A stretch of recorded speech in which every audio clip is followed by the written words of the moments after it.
नमस्कार विद्यार्थी मित्रांनो. आज आपण पाहणार आहोत संख्येतील अंकाची दर्शनी व स्थानिक किंमत. आता सुरुवातीला आपल्याला अंकाची दर्शनी किंमत समजून घ्यायची आहे. अंकाची दर्शनी किंमत म्हणजे काय? पहा, संख्या काय आहे? 524. इथं त्याचं स्थान दिलेलं आहे, शतक, दशक, एकक. पण दर्शनी किंमत सांगत असताना आपल्याला इथं काय दिसतंय? 5. शतकाच्या शतक स्थानी आपल्याला 5 दिसतंय. पण स्थानाचा इथे विचार करायचा नाही दर्शनी किंमत पाहत असताना. फक्त दिसताक्षणी आपल्याला 5 हा अंक दिसतोय. तर 5 ची दर्शनी किंमत 5. 2 ची दर्शनी किंमत 2च असणार आहे. आणि 4 ची दर्शनी किंमत सुद्धा 4च असणार आहे. आता आपल्याला अंकाची स्थानिक किंमत पाहिजे. अंकाची स्थानिक किंमत म्हणजे स्थानानुसार त्याची किंमत सांगायची आहे आपल्याला. आता एककाच्या घरामध्ये 4 आहे. 4 हा काय एकक आहे. तर 4 ची स्थानिक किंमत किती असणार आहे? 4. आता 2 दशक. 2 दशक म्हणजे किती? 20. 2 दशक म्हणजे 20. तर 2 ची स्थानिक किंमत ही 20 असणार आहे. त्या शतकाच्या घरामध्ये 5 दिलेला आहे. मग ह्या 5चं स्थान कोणतं आहे? शतकाचं आहे. तर 5 शतक म्हणजे किती? 500. मग 5 ची स्थानिक किंमत किती येणार आहे? 500 येणार आहे. आता या ठिकाणी पहा, 809 ही संख्या दिलेली आहे. मग इथं आपण स्थानानुसार त्याची मांडणी केलेली आहे. एकक, दशक, शतक. एककाच्या घरामध्ये, दशकाच्या आणि शतकाच्या घरामध्ये ही संख्या आपण मांडून घेतलेली आहे. 809. तर सुरुवातीला आपण ह्याची दर्शनी किंमत पाहूया. तर 8 ची दर्शनी किंमत इथं पहा, 8 ची दर्शनी किंमत किती असणार आहे? 8च. म्हणजे आपल्याला इथं 8 हा अंक दिसतोय म्हटल्यानंतर 8च लिहायचं त्याची दर्शनी किंमत. आपण दुसरा काही विचार करायचा नाही. 0 ची दर्शनी किंमत, 0 ची दर्शनी किंमत 0च असणार आहे. आणि 9 ची दर्शनी किंमत 9 असणार आहे. त्यात काही फरक होणार नाही, बदल होणार नाही काहीही. आता अंकाची स्थानिक किंमत पाहूया आपण. 8 ची स्थानिक किंमत काय असेल? 8चं स्थान काय आहे? शतक. शतकाच्या घरामध्ये 8 आहे. तर 8 शतक म्हणजे किती? 800. 8 शतक म्हणजे किती येणार आहे? 800. मग 8 ची स्थानिक किंमत किती असणार आहे? 800. इथं लिहायचं आपण. आता पहा, 0 दशक. 0 दशक म्हणजे इथं किंमत सुद्धा त्याची 0च येणार आहे. मग 0 ची स्थानिक किंमत 0च. तर 9 एकक. 9 एकक. तर 9 ची स्थानिक किंमत 9 एकक म्हणजे 9च असणार आहे. इथं 9 ची स्थानिक किंमत 9. तर आता आपण हा स्वाध्याय सोडवायचा आहे. रिकाम्या जागी योग्य उत्तर लिहा. संख्या काय दिलेली आहे पहा, 460. या संख्येत 4 ची दर्शनी किंमत 4च असणार आहे. 6 ची दर्शनी किंमत 6. दर्शनी किंमत सुद्धा 0च असणार आहे. आता पहा, 460 या संख्येत प्रत्येक अंकाची आपल्याला स्थानिक किंमत लिहायची आहे. आता 4 ची स्थानिक किंमत, तर 4 कोणत्या घरात आहे अगोदर आपण पाहायचं. तर शतकाच्या घरात आहे. मग 4 शतक म्हणजे 400. ही त्याची स्थानिक किंमत आली. आता 6 ची स्थानिक किंमत. 6 कोणत्या घरात आहे? दशकाच्या घरात आहे. 6 दशक म्हणजे 60. आणि एककाच्या घरामध्ये 0 आहे. तर 0 ची स्थानिक किंमत ही 0च असते. तर इथं प्रश्न दुसरा पाहूया आपण. 519 या संख्येत 5 ची दर्शनी किंमत. त्या 5 ची दर्शनी किंमत आपल्याला पाहायची आहे. 5 ची दर्शनी किंमत काय असणार आहे? 5च आहे. तर स्थानिक किंमत 5 ची किती असणार आहे पहा. 5 हा अंक कोणत्या स्थानी आहे हे आपण पहिल्यांदा शोधायचं. म्हणजे पहा, एकक, दशक आणि शतक. शतकाच्या घरामध्ये 5 आहे. मग 5चं स्थान काय आहे? शतक. मग 5 शतक किती येणार आहे? 500.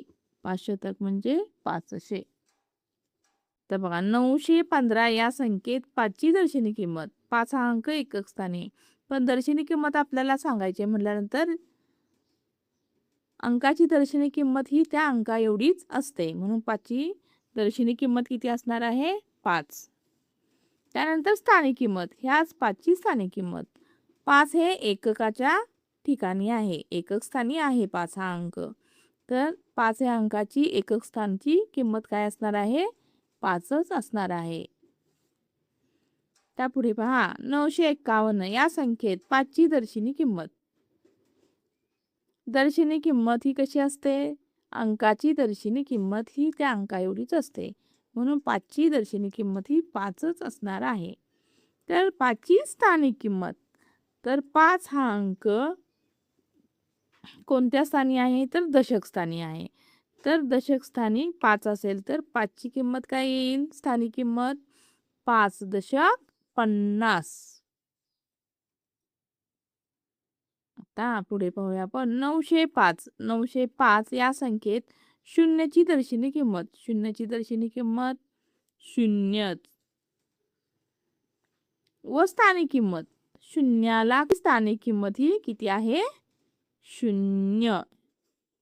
आता आपण प्रश्न तिसरा सोडवायचा आहे. संख्येतील अधोरेखित अंकाची स्थानिक किंमत लिहा. ज्या अंकाच्या खाली अधोरेखित केलेला आहे त्या अंकाची स्थानिक किंमत आपल्याला लिहायची आहे.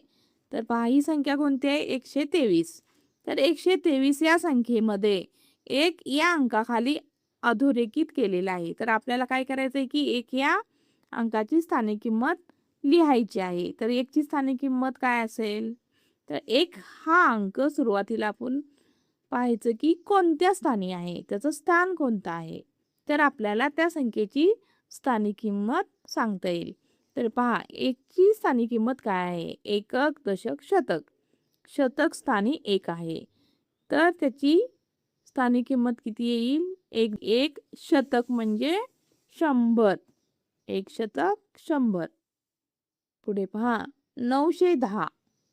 910 या संख्येमध्ये 9 या अंकाखाली अधोरेखित केलेला आहे. तर आपल्याला 9 या अंकाची स्थानिक किंमत सांगायची आहे.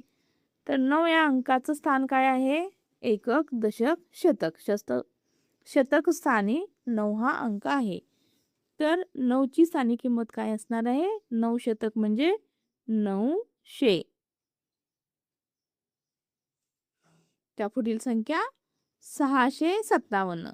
657 या संख्येमध्ये अंकाखाली अधोरेखित केलेला आहे. तर 5 या अंकाचे स्थान कोणतं आहे? एकक, दशक. दशकाचं स्थान आहे. तर 5 दशक 50. त्या पुढील संख्या पाहूया आपण 680. 680 संख्येमध्ये 0 ह्या अंकाखाली अधोरेखित केलेला आहे. तर शून्याची स्थानिक किंमत आपल्याला लिहायची आहे. तर 0 हा एकक स्थानी आहे. तर शून्याची किंमत म्हणजे शून्याची स्थानिक किंमत 0च असेल. पुढची संख्या पहा 708. 708 या संख्येमध्ये 8 या अंकाखाली अधोरेखित केलेला आहे. तर 8 या अंकाची स्थानिक किंमत आपल्याला लिहायची आहे. तर 8 हा अंक एकक स्थानी आहे म्हणून 8 एकक काय असणार आहे? 8च असणार आहे. 889. 889 या संख्येमध्ये 8 या अंकाखाली अधोरेखित केलेला आहे. तर 8 ची स्थानिक किंमत काय असेल? तर 8चं स्थान काय आहे हे आपण सुरुवातीला पाहायचं. एकक, दशक. दशक स्थानी 8 असेल तर 8 ची स्थानिक किंमत 8 दशक 80. त्या पुढील संख्या काय आहे? 807. तर 807 या संख्येमध्ये 0 या अंकाला अधोरेखित केलेला आहे. तर 0ची स्थानिक किंमत 0च आहे. तर पुढील संख्या पहा 189. 189 या संख्येमध्ये 1 या अंकाला अधोरेखित केलेला आहे. तर 1 या अंकाचं स्थान काय आहे? एकक, दशक, शतक. 1 शतक म्हणजे 100.